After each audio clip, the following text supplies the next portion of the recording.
Baruch Hashem, kita sudah tiba di hari yang ke-7 dan kita juga menyalakan pelita yang ke-7 daripada Hanukiah yang ada di rumah kita masing-masing.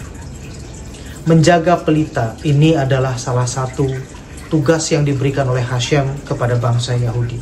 Tugas itu diemban oleh bangsa Yahudi tanpa kenal lelah, tanpa mengeluh, dan tanpa pamrih. Mengapa tanpa pamrih? Karena hasil daripada ini semua, ketika seluruh bangsa-bangsa bisa menerima terang Taurat, yang menikmati keindahan Taurat, yang menikmati persekutuan dengan Hashem yang benar, itu bukan bangsa Yahudi, tetapi bangsa-bangsa itu sendiri, termasuk Bapak Ibu Saudara sekalian dan saya. Ketika kita diperkenankan untuk mengambil bagian dalam hal ini, artinya kita juga boleh dikatakan ikut serta mengambil bagian dalam tanggung tugas dan tanggung jawab ini bersama dengan bangsa Yahudi. Karena memang pada hakikatnya satu dunia ini, bangsa apapun, itu adalah semua ciptaan Tuhan. Semua memiliki tugas dan tanggung jawab di bagiannya masing-masing. Dan selama dunia tempat kita ini hidup masih ada, sebelum kita masuk ke dalam kekekalan, tentunya ada satu proyek besar yang Hashem berikan kepada kita. Proyek itu dipercayakan oleh Hashem kepada bangsa Yahudi, yaitu untuk menyebarkan terang Taurat. Tetapi bagi bangsa-bangsa, bagi Bapak Ibu Saudara sekalian dan saya yang mengambil keputusan untuk menerima Taurat dan hidup di dalam Taurat, proyek itu juga menjadi bagian dalam diri kita.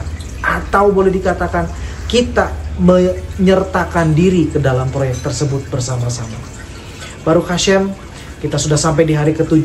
Jangan lelah, karena memang berat sebagaimana bangsa Yahudi alami berabad-abad, tantangan demi tantangan, bangsa-bangsa yang besar, jauh lebih besar dari mereka, berusaha untuk menghabisi mereka.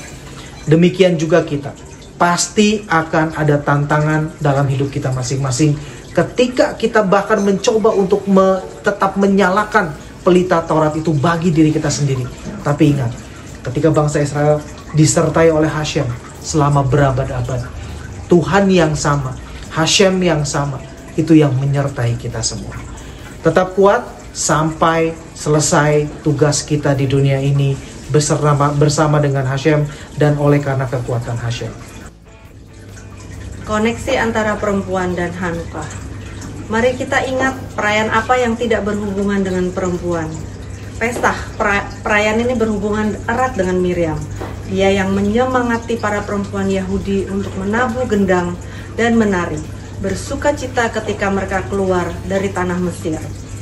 Purim, perayaan ini terjadi setelah Esther berpuasa dan menyelamatkan bangsa Yahudi dari hukuman mati yang dijatuhkan oleh Haman. Esther membalikkan keadaan hingga Haman yang akhirnya mendapatkan hukuman mati. Lalu Esther dan kaumnya bersuka cita merayakan Purim. Di balik perayaan Hanukkah ada Hana, saudara perempuan Makabi, yang mendorong saudara laki-lakinya untuk melawan penindasan yang dilakukan oleh Yunani. Sebagai latar belakang, saat itu Yunani menduduki tanah Israel. Mereka membuat peraturan bagi orang Israel hingga mereka tidak bisa melaksanakan praktek Yudaisme. Tidak boleh ada sunat bagi bayi yang baru lahir, tidak boleh merayakan Syabat, tidak boleh merayakan bulan baru, dilarang belajar Taurat, sekolah Yeshiva pun ditutup. Sebagai seorang Israel, melakukan semuanya itu secara diam-diam, hingga para prajurit Yunani melecehkan para wanita Israel yang akan menikah. Mereka akan menculik mempelai wanita di malam perayaan pernikahan mereka, dilecehkan baru dikembalikan ke suami mereka. Lalu Hana, saudara perempuan Makabi, menikah. Ia merobek gaun pernikahannya di depan para tamu. 5 saudara laki-lakinya hendak menyeret dan membunuhnya karena sudah mempermalukan keluarga. Hana menangis dan berkata, "Kalian mau membunuhku karena aku membuat kalian malu. Tapi kalian tidak berani melawan para prajurit yang akan menangkapku, yang akan melecehkanku, dan mengambil hak malam pertamaku. Apakah tindakan kalian bisa dikatakan benar?" Mendengar tangisan saudara perempuannya dan mendengar kebenaran yang disampaikan oleh Hana, maka mereka pun akhirnya bangkit melawan mengalahkan prajurit Yunani. Jadi perayaan Hanukkah yang sekarang kita ambil bagian merupakan perayaan berbagai level dan dimensi. Perayaan terang mengalahkan kegelapan, perayaan di mana bangsa Yahudi kembali memegang Taurat, bisa menjalankan mitzvahnya kembali, dan semua perayaan ini terjadi karena ada satu perempuan yang menatap kepada saudara laki-lakinya dan katakan, jangan biarkan hal ini terjadi pada diriku.